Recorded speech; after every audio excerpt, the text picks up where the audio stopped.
И продолжуваме понатаму. Интересни теми за здраво лето и сите ние како граѓани на Република Македонија да можеме да имаме убава летна сезона. Нормално тука е во прашање и дебелината, односно обезноста и кај децата и кај возрастните.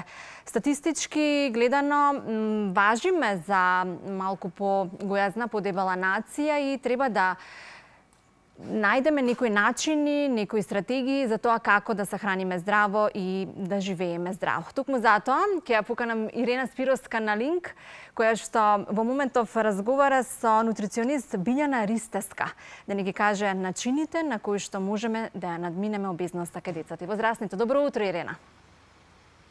Добро утро, леп поздрав до тебе и до сите наши гледачи. Ти благодарам за најавата на темата на која што и ги посветуваме следниве 10 на минути.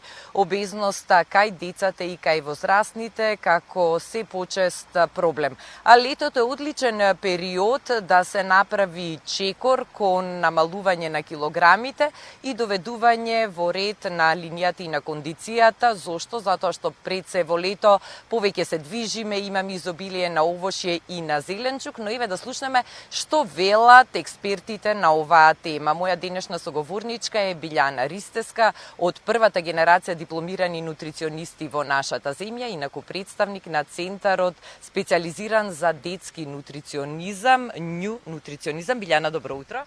Добро утро, поздрав до сите ваши гледачи утрово.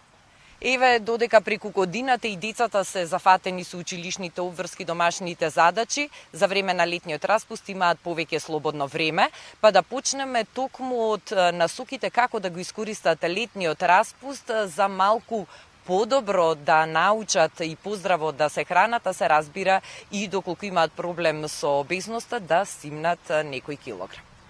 Летото секако дека е идеален период од причина што децата се повеќе дома и можеме да имаме поголемо влијание, односно навиките кои што ги практикуваме да ги пренесеме на децата. Сето она многу одамна кои што го говориме дека децата учат од нас, дека секојдневните навики ги копираат практично од родителите или од оние кои што се грижат за нив. Затоа ние треба да бидеме првиот показател, односно првиот пример за добар и здрав начин на исхрана. Со самото тоа, нели, доколку имаме добар и балансиран оброк, верувајте дека дечињата нема да ставаат на килограм, едноставно нема да дојдат до појава на обезност.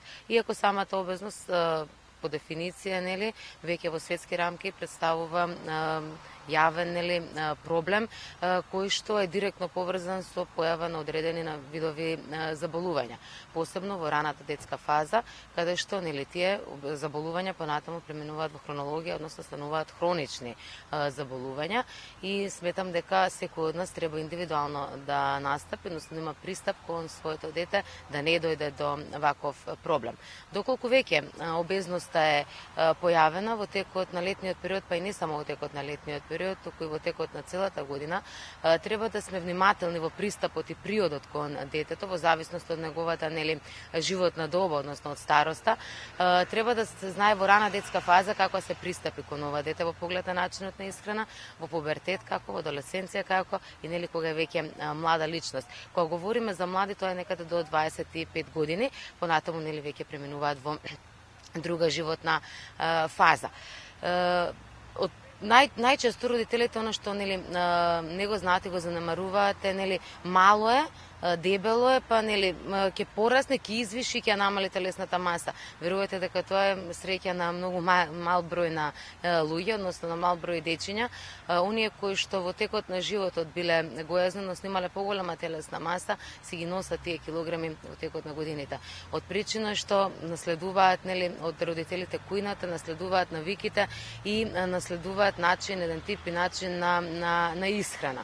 Гојазноста сама по себе во детската возраст знае да доведе до инсулинска резистенција, до појава на дијабет тип 2, понатаму до зголемени масноти во крвотокот, односно дисбаланс на мастите во крвта, знае да доведе до замастување на црвниот дроб, со кој што јас еве морам да напоменам дека во изминатиот период навистина се соочувам со деца кои што се над 11-12 години веќе имаме замастен црн дроб.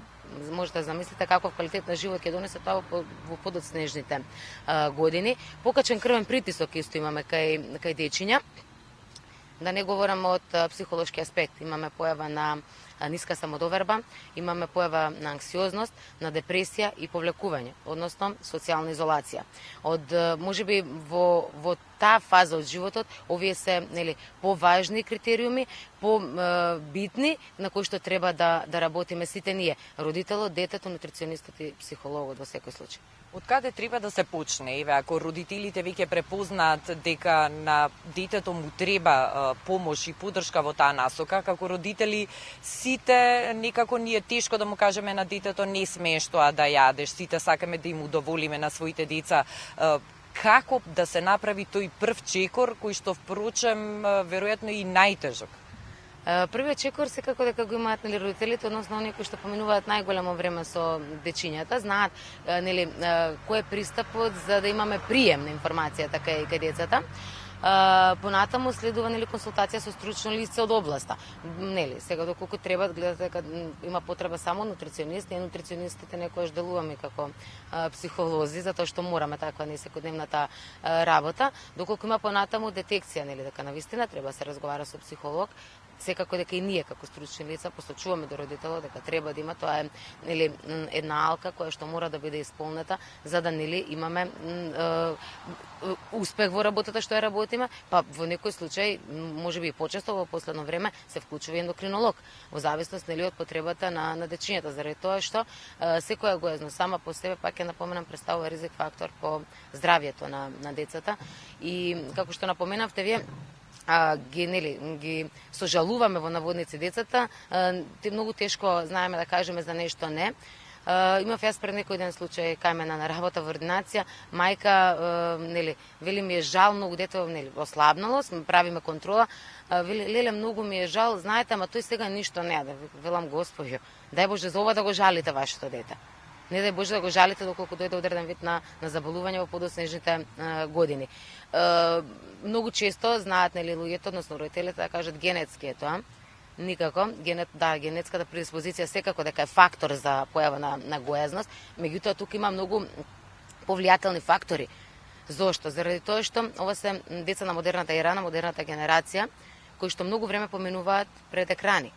Тоа е еден многу поважен фактор кој што секојдневно го прават. Понатаму намалената физичка активност.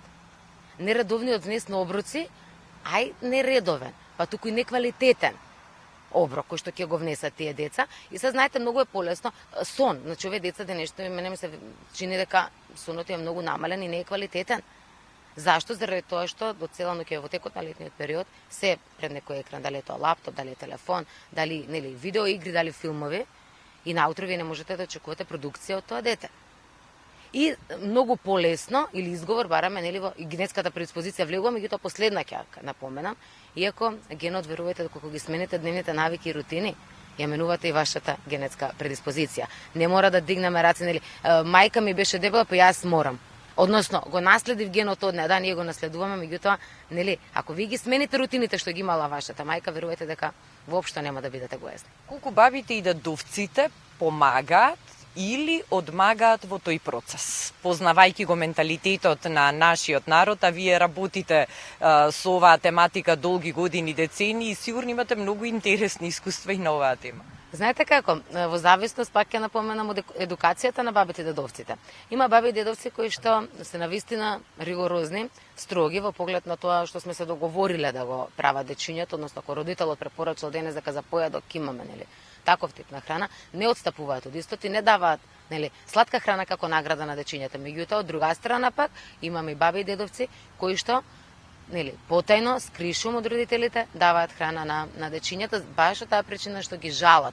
Мајка му не дава да касне чоколадо, или мајката не дава детето да јаде сладолед, или мајката не дозволува детето да јаде пржена храна. Тука се пак поделени ставовите, односно баби и дедовци кои што делуваат позитивно на внуците и баби и дедовци кои што навистина, мислејќи дека прават позитивно, само одмагаат во процесот, посебно кај гојазни дечиња. Значи, можеби порано важеше на дебело дете, здраво дете.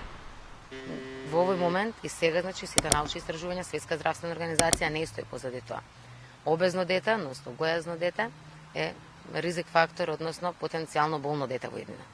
Билјана, благодарам за овие насоки и за советите, затоа што верувам дека навистина ќе им помогнат и на родителите, и на бабите и дедовците, но најважно и пред се на децата што утринава го проследија разговор. Благодарам и вам, се надевам дека барем еден совет, еден плюс збор кажан ќе допринесе да се пробуди свеста кај оние кај кои што се уште не е пробуден. Ете, со ова подсетување и со сите овие насоки ве насочуваме да бидете одговорни кон најмладите, да им садиме добри навики за здрава исхрана, да го искористат летото и распустот, што почесто да бидат надвор на отворено во парк, да трчкаат, да ги шетаат милениците, да конзумираат што почесто вода, овошје, свеж зеленчук, наспроти газираните сокови, чоколадите и сладоледите, и покрај тоа што сите сме свесни дека тоа се омилени работи на децата и на младите во летниот период. Секако сите овие совети и насоки важат и за нас возрастните, доколку сакаме да внимаваме пред се на нашето здравје, а потоа секако и на килограмите и обезноста. Студио? Благодарам, Ирена, за овие совети, ќе ги практикуваме и се разбира, ако претераме денес, барем утре да направиме детокс. Тоа е моето мото по кое што јас се водам.